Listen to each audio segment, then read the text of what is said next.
Folks, good evening and welcome to The Cut. I'm Craig Shelton. This is UTN 43.8, where we talk sports right here on The Cut with you every week. You can get us on Wednesday nights, 6 o'clock to 7 o'clock, and on Sunday nights, 6 o'clock to 7 o'clock, right here, folks. That guy is John Harris from 1560 The Game, Yahoo Radio, right here in Houston, Texas. And that guy would be Big Richard Walker from HMW, who stirred up just a little bit of controversy on Facebook this week when on our website HoustonMediaWatch.com, you can see it there at the bottom of the screen. Well, Richard is our resident Cowboy fan and an accomplished blogger, I might say. And well, I'm a little closer to you, Craig. No doubt about that. Suddenly, I have a need for a little imbalance on this set tonight. Now, no, Richard dropped an article, folks, this week that well, I'll just say this: he kind of got Texans fans a little bit upset with his breakdown of the entire Cowboys and Texans organization. I found it to be quite entertaining myself. Pretty good piece of writing for a delusional Cowboy fan, no doubt about that. We'll go ahead and get the show started tonight, and we'll talk a little bit to you about the Texans and Cowboys and that matchup that finished off the end of the preseason up in Dallas, where the Houston Texans took care of business 24-6. Knocking the Dallas Cowboys right on their tails there. I tell you what, why don't we do this? Richard, you put it out there this week. You kind of got it all hyped up. Now the Texans are set to go, getting ready for San Diego on Monday Night Football next week. Give you an opportunity to talk about a few of the concerns for those Dallas Cowboys. I don't think we spent enough time on this show, The Cut, talking Cowboy football. John Harris, what do you think? That's what we really need in Houston, Texas. Absolutely, folks, is a little more damn Cowboy talk. Be a lot more, actually. But you as a Cowboy fan, I'll get you to do this for us. Obviously, I'll give you a chance to give us a brief synopsis of your concerns and the things that you feel good about for Dallas going into the season, because obviously we have a lot of Cowboy fan implants here in Houston. But then I want you to do this for me. From the perspective of a Cowboy fan and you watching that game, what things about the Texans, and basically we're talking about backups, obviously, guys that will provide the depth for the Texans and for the Cowboy rosters is what we saw providing out there. Kind of tell us what you thought about what you saw for both teams going forward. Well, I'll start with the Cowboys. The things that concern me first and foremost is the way that they came out with the entire mindset. Well, and you mean I'm talking about as an organization, Dallas, to come out there, Dallas, okay, to come out there and absolutely lay an egg, even though a lot of these guys, to be honest, are washed up old football players like myself. To be honest, this is the last game that they'll ever play in. This is the last chance that you have to make a team. I didn't see any fire out of these guys, and that, to me, that's symbolic of coaching, because I don't care whether I'm coaching All-Stars or if I'm coaching Roaches. It's my job as a coach to motivate people and get them ready. I did not see that. So that's one thing that's a concern. And we know as an organization, that's something that they just have been lacking, is just like that sense of accountability. Get guys fired up, get them motivated, get them going. The other thing is I saw a sincere lack of depth, specifically in the offensive line. I mean, the Texans defensive line was just having a field day. They were in the backfield almost like they were going to take the snap. There was way too much pressure. Way too much pressure from a second and third team unit. So that concerns me with us already having a not great offensive line, that's concerned about depth, because some of these guys are going to be in a rotation and they're getting beat like this by second and third team guys. Then that, kind of speaks to the lack of depth, specifically. So if you're a Texan fan, from a Dallas Cowboys fan's perspective, when you walked out of the stadium that night, you said, wow, those Houston Texans are what? Well, I think they're deep, because one of the things that came across to me was the running backs. I mean, they all look good. The offensive line, regardless of what unit they had in there, they looked like they were blocking in unison.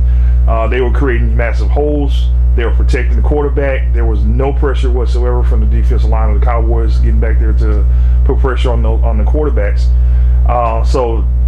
And the offensive line is what drives this team. This is a run balance team, regardless of what people want to say. Yeah. They need linemen that can get in and get the job done and, you know, keep that rotation going. So that's something that, you know, Texans fans should be excited about from this right. The Texans finished the preseason 3-1 with a 3-1 preseason record for the third consecutive season.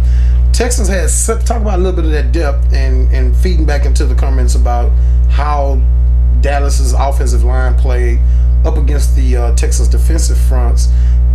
Texans had 7 sacks against the Cowboys. Now, I think several of those, John, were late in the game, but I think one of the winning was pretty much a done deal. But one thing Richard talked about that I think has some credence is the energy level and the concentration level of those two teams did appear to be different when you watched them. Yep. I thought overall it was a pretty clean play. 4th preseason game. Key word here, 4th, because the 4th preseason game can get real ugly. The Texans did move the football well, regardless of what unit has been in there, and they've done that all preseason, and that's got to do with the quarterback play for the Texans. John, I'll give you a chance to talk about it. Well, I think with the 4th preseason game, it becomes a very interesting dynamic, as Richard pointed out. I mean, some guys it's the last time they're going to put pads on. Right. So why would you see any team in week 4, any team, have any guys step on a field and seemingly mail it in the way the Cowboys did? And there were a number of guys that did that, mailed it in. It felt like the Cowboys players that stepped on the field were convinced they didn't have a spot on this team, or the spot was already locked up and I'm just buying time until we get to the regular season. I don't like either mindset. I thought the Texans had a few guys that were on the bubble. They knew it. And they played like it. The running back situation became okay, Sierra, you do something. Dennis Johnson, you do something. Right. And the other thing about the Cowboys, and I'm not taking a shot at the Cowboys just because it's Dallas at all. I'll do that later. I'll let you do that. But you talk about 7 sacks. Yep. How many of those sacks took place when nobody blocked Trevardo Williams? Which means you're busting assignments in week 4 of the preseason. I'm sorry, that can't happen. Right. And that goes back to coaching. And we talk about offensive line, and we talk about what the offensive lines have to do, and that's to me, huge question mark for the Cowboys is the offensive line. Well, I don't care if it's Group 3, Group 1, or Group 8, doesn't matter to me.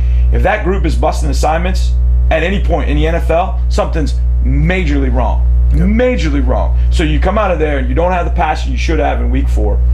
You bust assignments and you get your teeth kicked in. At that point, if I'm Jason Garrett, I got to be looking at myself and my staff going, what are we doing, guys? Yeah, if I'm Jerry Jones, what are we doing? I'm looking at everybody, and nobody wants to make too much about what happens on the field in a 4th preseason game, but we're not talking about execution in X and O's as much as we're talking about the mindset and just the culture around a football team. And if I'm Cowboy fans, the reason why I'm concerned about this, if you're saying, well, those guys are backups become starters at some point in the season, and that means third string guys on the depth chart become second string guys, and a lot of quote unquote second string guys we know eat up a lot of time in nickel dime packages and things like that when you go to your different sub packages. I just think this is what got Dallas in trouble last season. I think when the Dallas Cowboys line up with their ones, especially offensively, they're scary. I mean, they can do some things. They can, you know, if their running backs stay healthy, you know what I mean, and if the offensive line performs, you know, Tony Romo and that passing game. If I had to deal with that 2 times a year, if I was a divisional opponent, I'd be concerned about that.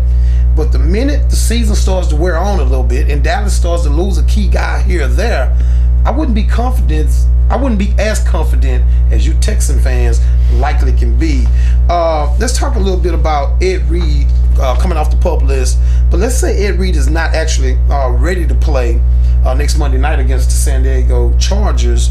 John, I'll start with you on this one. How ready are the Texans with DJ Swearinger?